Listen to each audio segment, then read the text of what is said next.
for the wonderful introduction and for the invitation to appear here before you today. I am going to talk a bit about what I perceive as the post-civil rights era.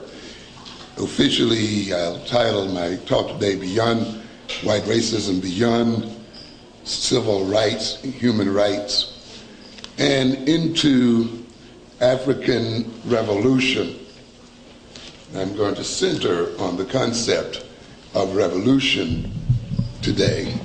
And I will tell you why, because I'm sure some of you will think that that's somewhat passé to be talking about revolution. That was something people talked about in the 60s and the 70s, and why talk about it now.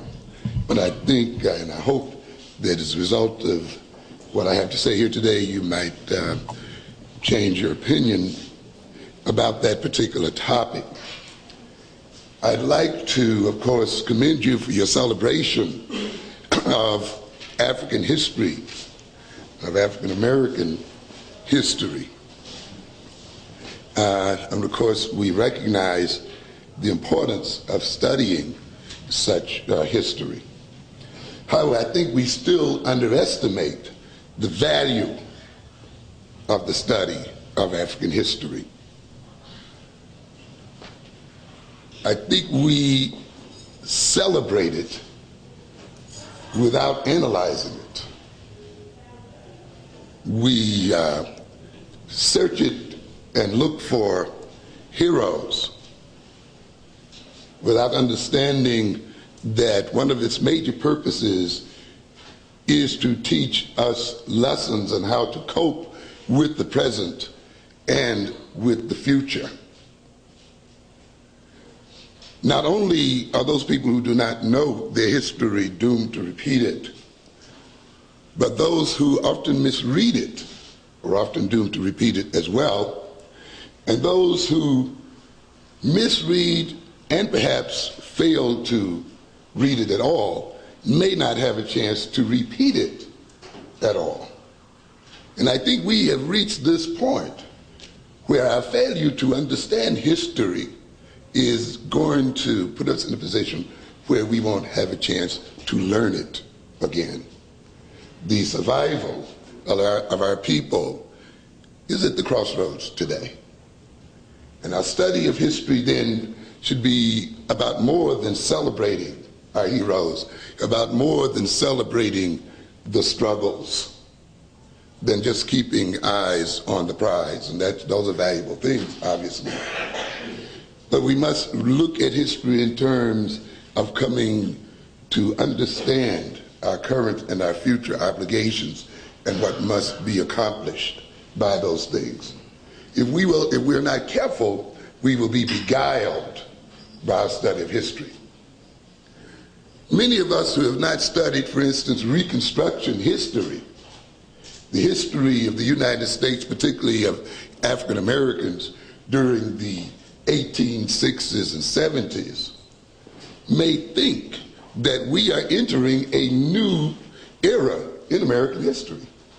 We may think that the things that we're witnessing today, the elections of blacks to political office and their appointment to various positions, their activities in various corporations, and so forth, is something new in American history.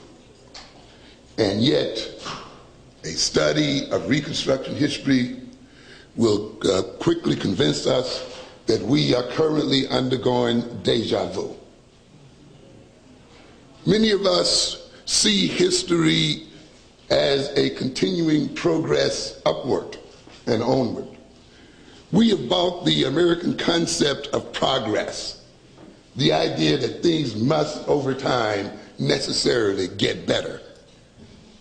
There is no law in the universe that tells you that your future survival is assured, that you will continue to exist now and into the future. There have been races and ethnic groups who have been virtually wiped out on this planet. And there's no guarantee that your own group will not be wiped out as well. The idea then that you must necessarily arrive at a point greater than those of your ancestors could possibly be an illusion. The idea that somehow through some great automation you are going to be in a better condition than your people is an illusion often of not studying history and recognizing that progressions and regressions occur in history, that integrations and disintegrations occur in history. History is not a fairy tale where certain things are accomplished and then people live happily ever after. And many of us think then that the accomplishments that we've made up to this point means that we are only going to expand them in the future. I think you had better think about that again. And I'll point out today why we must not be so optimistic as to be foolish. In fact, let us go back for a moment to an article written in the Ebony magazine, October 1981, wherein Lerone Bennett, who wrote the book Black Power USA, I think wrote his conclusion to the book. When I read that book, Black Power USA, and I guess it was published back in, the 60s maybe, or 70s, at least early 70s. And I finished reading it, I said, the last chapter of this book is missing. And it went on to laud Black Power during the Reconstruction era and so forth. And yet somehow the logical conclusions were not drawn at the end of that book. The lessons that book implied were not expressed openly and completely. And consequently then, I think some people would have been left with the wrong impression. But lo and behold, he did write the final chapter, but not in the book itself, but in the magazine. The second reconstruction is history repeating itself. This is October 1981. And he titled it, as you can see here, The Second Time Around. Will history repeat itself and rob blacks of the gains of the 1960s? So he's dealing with the issue again here. We gained it once and we lost it. Is there any law in the universe that says we will not lose it again? And I like the introduction here. He starts out by saying, over. It was at last, at long last, over and done with. How could anyone doubt it? How could anyone fail to see that the race problem had been solved forever? One man who had no doubt said, all distinctions founded upon race or color have been forever abolished in the United States.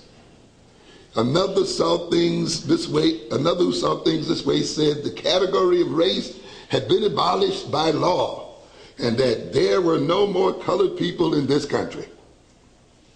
Thus spoke the dreamers and the prophets and victims in the first reconstruction of the 1860s and the 1870s. I don't think I have to elaborate on this kind of attitude. We run into too many youngsters today who say, oh, that was in slavery time.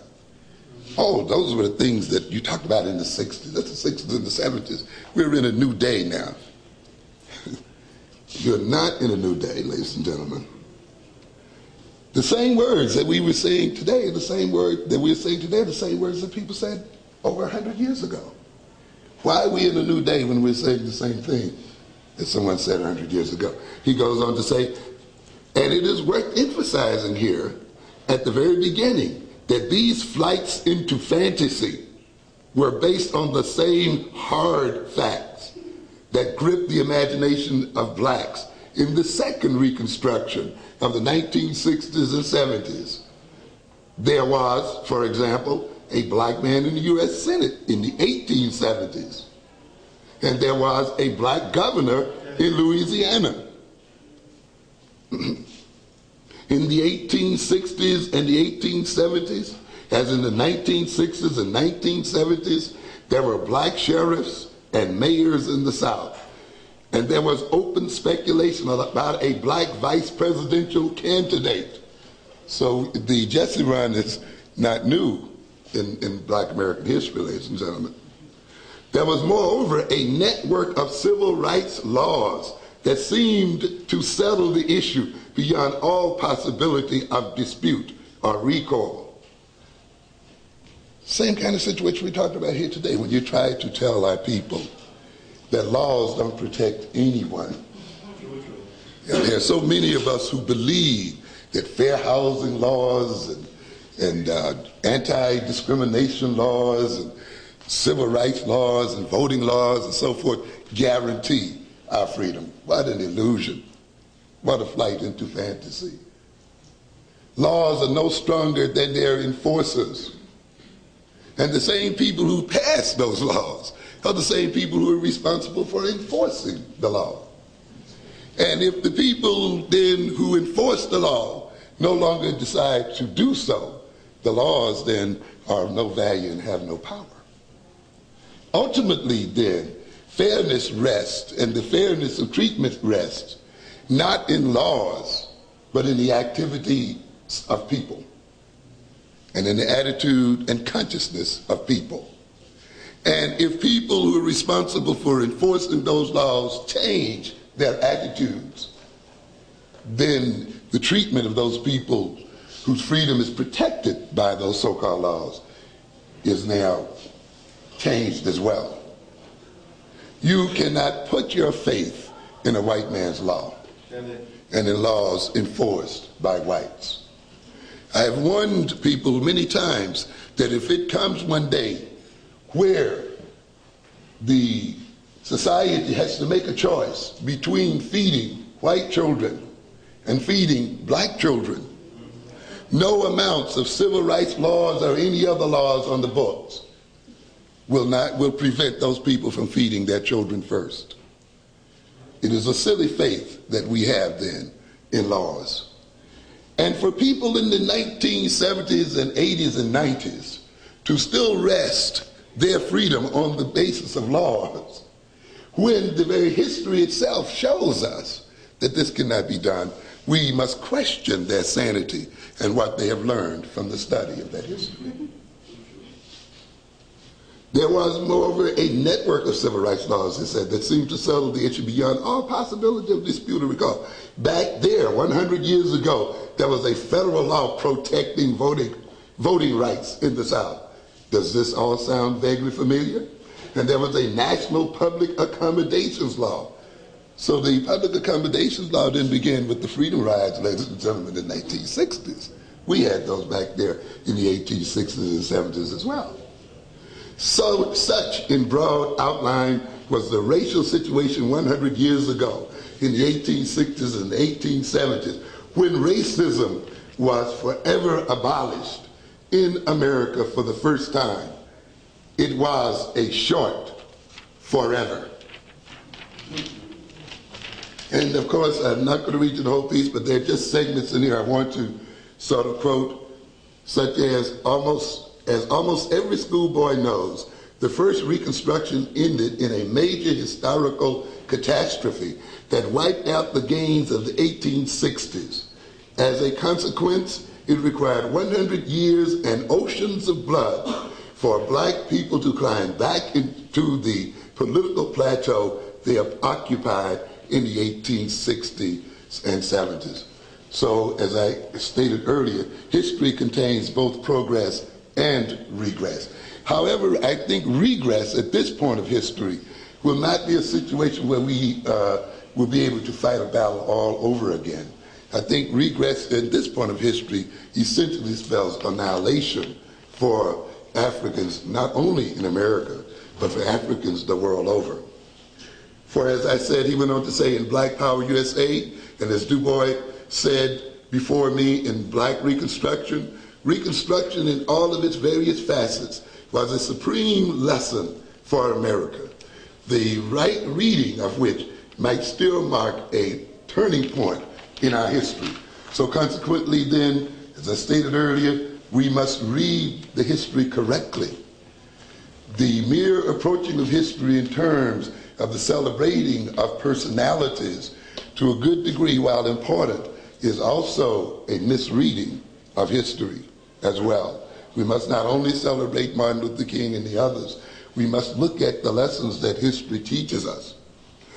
He mentions here a war on poverty that went on in the 1860s and 70s, the Freedmen's Bureau, and putting on the book civil rights laws, which were in some instances stronger than the civil rights laws passed in the 1960s and 70s. In the wake of these events, there was an explosive growth in black consciousness, and blacks made political gains which surpassed, in many instances, the political gains black made in the 1960s and 70s. A lesson that says what, ladies and gentlemen? That the election of black men and women does not secure the salvation of African people. And that the election of black mayors and governors and your getting jobs for white corporation in no way assures the survival of black people. And we cannot make then the progress of black people synonymous with your qualifying for degrees and your getting jobs downtown. And we must wake up to these possibilities, because we've had this game played on us before. At one time, in fact, black legislators were in the majority in the South Carolina legislature. In the same period as in the comparable period in the 1960s and 70s, poor whites received social and economic benefits rich whites had denied them. Once we got in, we were even good to the poor folks. We set up public school systems and a whole lot of other things. The key element, and he goes on then to talk about various other things here, but I think we should keep in mind here a number of things. If you have a chance, read this particular article, because I think it's very, very important. And this, I'll conclude by reading this. Long discussions about the morals and educational qualifications of blacks obscure the main point: power or the lack of power. I want to repeat this: power or the lack of power. The worst thing that can be said about some leaders of the Reconstruction period is that they did not seem to understand that the only issue was power. We don't talk about that issue very much today even. It seems to frighten many of us. One final point is relevant to an understanding of the power realities of the social movements of both the first and second Reconstructions. In both cases, social and political leaders failed to provide the economic balance that made political balance viable. No one understood this better than the black masses of the 1860s, who said in marches and demonstrations that their freedom was not secure without a firm economic foundation. So I think again then, when we look and celebrate Frederick Douglass and Harriet Tubman and others, we should again look at the essential issues. If, as I will emphasize a bit later on here, your education in this institution is not about gaining real power, not jobs, because your jobs do not represent power. Not getting elected, that does not represent power either. Buying your houses and fine clothes does not represent power either. If it is not about real power, you are being miseducated and misled, and you will die educated and misled. If your study of black history is merely an exercise in feeling good about yourself, then you will die feeling good. The study of history then must be more than the pumping up of your self-esteem and the pumping up of your pride. Those things are important, but ultimately those things are not the means by which we will save ourselves as people in this world. We must understand the tremendous value of the study of history for the gaining of power. That's why we study history. History has very practical outcomes and very practical meanings. Why is it, do you think, that the other people object to your putting in an African curriculum in New York City schools? Huh? Do you think it's merely because they hate you? Merely because they don't know your history? Merely because they are prejudiced? If you think so, you're sadly mistaken. Because these people know, I think better than we do, that a sound approach to history represents an empowerment of a people, not merely the making them feel good or not.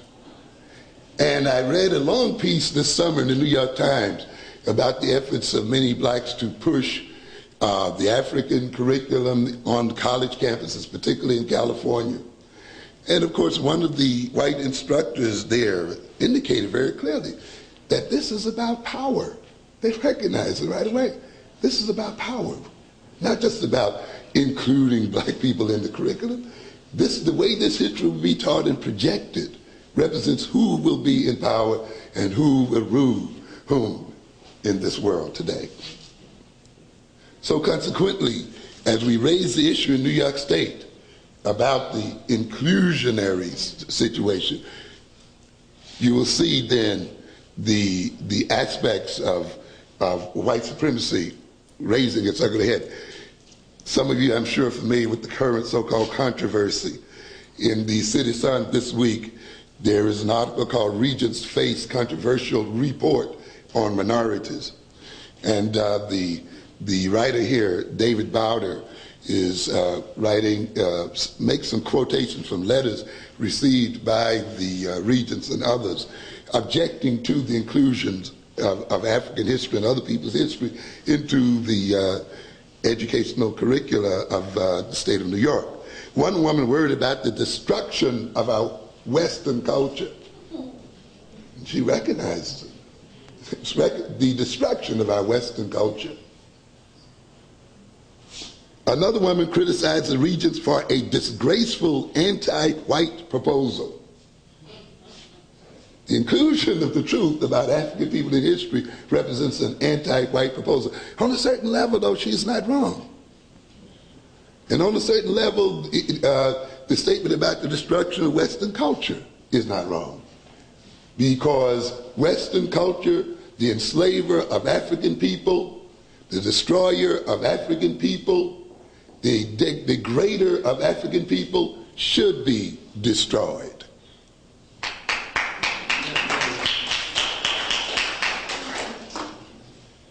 White people, the degraders of African people and enslavers and killers and murderers of African people should be removed from power. I will talk to you later. A lot of you want to play games with your minds and hide behind words like racism, as if racism can exist by itself in some kind of vacuum, and as if it is not something that must be acted out by real flesh and blood people. You know, it's like when people talk about the economy. It's no such thing as the economy. There are people involved in economic activities, real people. White racism is not a concept. It is active people engaged in a certain type of interaction with other people. And if you are to remove racism, you must remove their capacity to engage in these activities. You got to face it up front. But they have you now fighting abstractions when the reality is still destroying you. And we're going to come back to this in a minute. One wrote, maybe we need the Klan back. Of course, they haven't gone, really. And he described himself as a veteran, a voter, and a taxpayer. Tony Brown, of course, mentioned, Tony Brown did a show, a series of shows here locally some weeks back. And as a result of that, he wrote that many white friends think that black people don't pay taxes. You know, they don't think black people have been to war and the whole bit. So this guy writes as a veteran, a voter, and a taxpayer. Somehow, you know, we don't do these things. Raising the specter of racism in education, the task force, that is the task force that wrote the report, said New York's history courses overemphasize the contributions of white Europeans and minimize the accomplishment of minorities and largely ignores wrongs committed by whites against others. Critics accuse the task force of trying to drive a wedge between the races. What a game. Oh, we've been together all this time, I guess. They say the state's education leaders should be more concerned with crumbling schools, high dropout rates, and drug addiction, as if these things are not related to the other things. Columnist George Will ended the report, called the report Affirmative Action Run Amok. He said the perverse attempts to purge American culture of Eurocentrism ignore the fundamental truth that the central ideas behind American institutions come from Europe. Says that's exactly the point. They come from Europe. I think the report should be thrown away. Diane Ravitch, a history professor at Columbia University's Teachers College, the premier teachers college, right? The one that you're all so proud to get your degrees from? The American Federation of Teachers President Albert Shanker, condemning the report's finding, labeled it the Sobol report, that is the commissioner, state commissioner. A recent profile of Governor Mario Cuomo in New York Magazine cited the report in dismissing Sobol as one of Cuomo's less than brilliant commissioners, and so forth. So why are these people objecting then to history and the history of African people? We must recognize then, ladies and gentlemen, that history is more than merely remembering one's past. That history is a very practical thing. Those of you in psychology no doubt have studied the abnormality referred to as amnesia. And if you haven't, look it up and see the effects amnesia has on various patients. You think often that not knowing your history in no way harms you, but certainly it does. As a matter of fact, you are more a victim of history by not knowing it than in knowing it. What happened to African people during the slavery period is pressingly present in the youngest black child today. We must recognize that in the human mind, there is no such thing as the past. In the human mind, the past is always present. And everything you do, every way you look at the world and relate to other people in the world, every way you interpret the world, the very way you move your body, the very way you talk is the result of your historical experience. When we talk about the so-called black dialect or the way black people talk, it's just not merely a way we communicate with each other. The very way we speak, the very words we use, the very tonalities we speak reflect a history. Just talking to our children passes on a history to them. No matter what you are saying, your very voice represents the historical experience. I will talk a bit later on then to have you understand that the psychology of our children is different from that of the psychology of white children. The psychologies you are studying in this college are incorrect and are going to make you dumber. And in many ways, with all your good intention, send you out to cripple these children and to cripple black people as a whole. Because the psychology of a people, just as the psychology of an individual, develops from the history and experience of that people, as they develop from the history and experience of the individual. To understand your own individual psychology, a person must understand your own history and experience.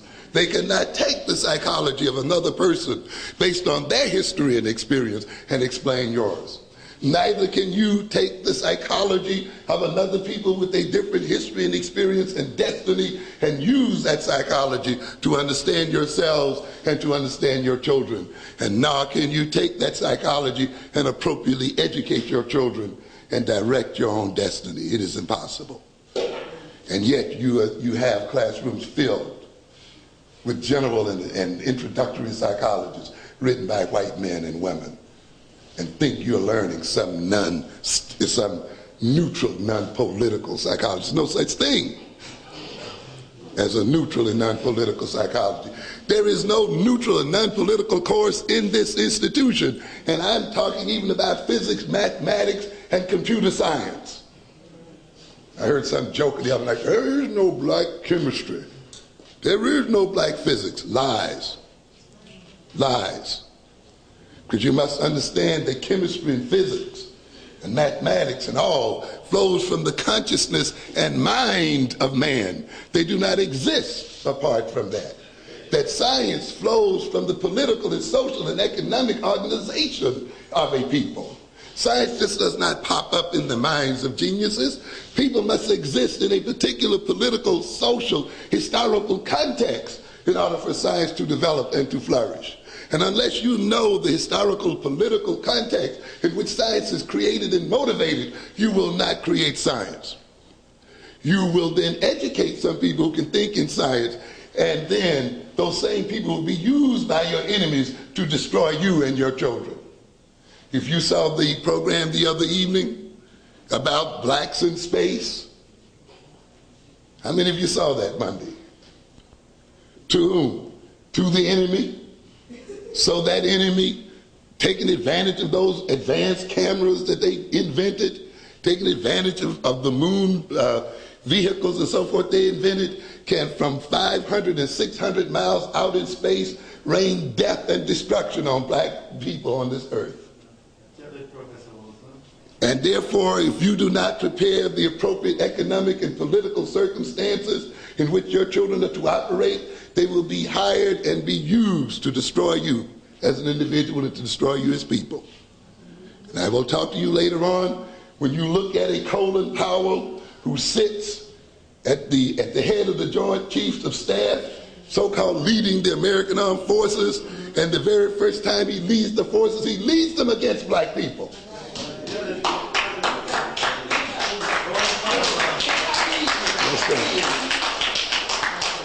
How many of you saw 60 Minutes last week?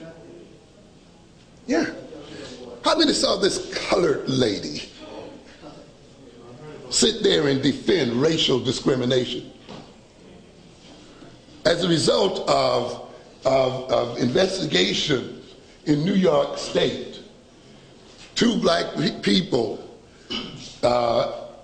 exposed activities by major employment agencies, I mean tons of them in the state, who were through code discriminating against black people. And 2 black employees left those agencies because they were sick and tired of the discrimination that was going on. And of course you saw old Abrams there trying to take all the credit. What was it, Cosmopolitan Employment Agency? Yeah, owned by Norrell. And of course the CBS crew ran a standard experimental deal where they made a resume, sent a black woman, and then sent a white woman. And of course you know the tale, no job for the black woman. And this white woman walked in 10 minutes later, jobs all over the place, even offered a cab fare to the interview, offered to walk her to the subway, the whole bit. The woman vastly more qualified than the white woman. What is the white woman typing, 50 words a minute with 15 mistakes?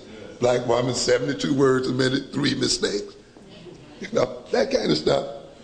And now they decide they will go to the spokesperson or whoever it was for the company, and lo and behold, who's sitting there to defend the company but a black woman? And it was a chilling experience to watch her whole body language, her whole expressionless face, and how far and abstracted she was from reality. As the announcer presented her with the memo where the memo was talking about the practice, and she says, this is not on, she says, our letterhead is not on this memo. We are proud of our letterhead. How far is that from nasty as we say? You haven't come in from anywhere. You know, we are proud of our letterhead. And yet this kind of game goes on and on. And this is what you're headed for. And this, students, is what you are being prepared to do. You are being prepared to put a black face on white power and to defend white interest. And you must be ignorant of history or misread it in order to play this kind of game. And that's one of the reasons why they don't want it put in there correctly and have it correctly understood. Just read one part of something here for a second. And I use this illustration. Some of you who may want to see a more extensive discussion of this particular article in the Omni magazine, February 1984, titled Timeless Minds.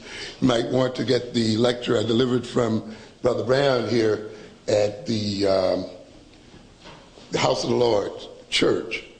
What was it, 2 Wednesdays ago, I believe, where I talk about it. And then I discussed it more extensively at African Echoes over a year ago, and Brother yourself probably can cue you in on that. I'm just going to read only a fraction of this because it's so filled with meaning. It reads, when I wake you, the past will be gone.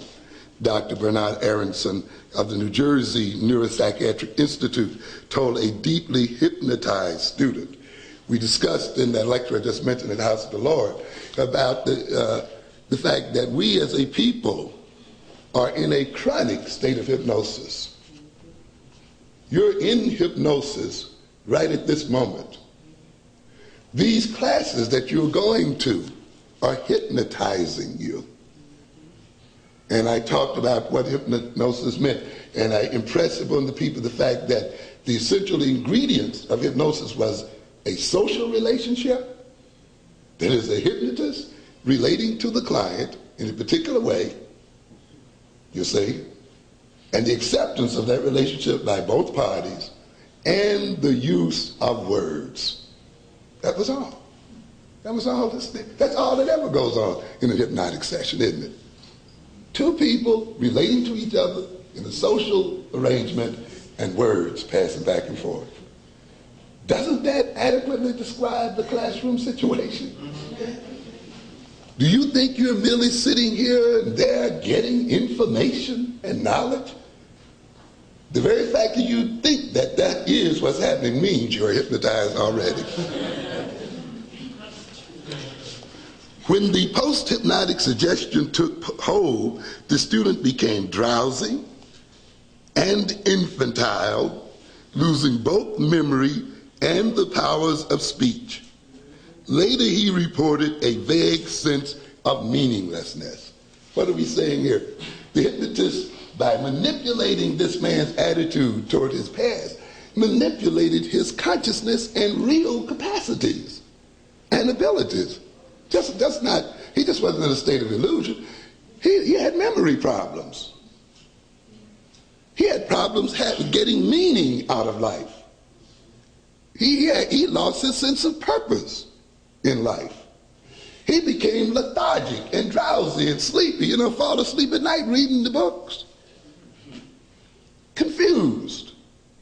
In other words, then, the manipulation of history creates real effects in the individual's personality. So it is not an absence of knowledge that's occurring when you and I talk your history. You are put into a state of consciousness, and many of your abilities are wiped out and destroyed as a result thereof. That is why your history is not being taught to you correctly, so that your potential will be forever undeveloped as a people, and you will not challenge those people who rule over you. And even though this world is only ruled over by 10% of its population, the European, the other 90% in order to be ruled over must literally be out of their minds. You as a people have to be crazy to be in the position that you're in. Your state of consciousness has to be one that is deceptive, has to be one that is filled with lies and misinformation and misorientation. How can you inhabit the richest continents on this earth and be the poorest people living on it? How can Japan, with no resources at all, be seen as the richest and most powerful nation on this earth, except that those people who have the earth's natural wealth see themselves as poverty-stricken and are poverty-stricken in their consciousness? You will see later on then that if the education doesn't wake you up from this, you are still going to be servants. You think perhaps that your ability to choose various courses at this school and other schools, your capacity now to choose whether you will be a computer scientist or this or that, means that you have advanced beyond your great-great-grandparents who were slaves. You have not advanced one bit. We don't have time to talk today about what I call the European constants, those things that remain the same despite all the apparent changes that occur in the world. As a matter of fact, the changes that occur in the world are meant to maintain the very basic constants. Integration is not just an idea of black people. It is an idea pushed by the white ruling class. You have to understand that. It is to their advantage to run this game on black people's minds. You must understand that the slaves were not mere field hands and house servants. You had slaves with many skills.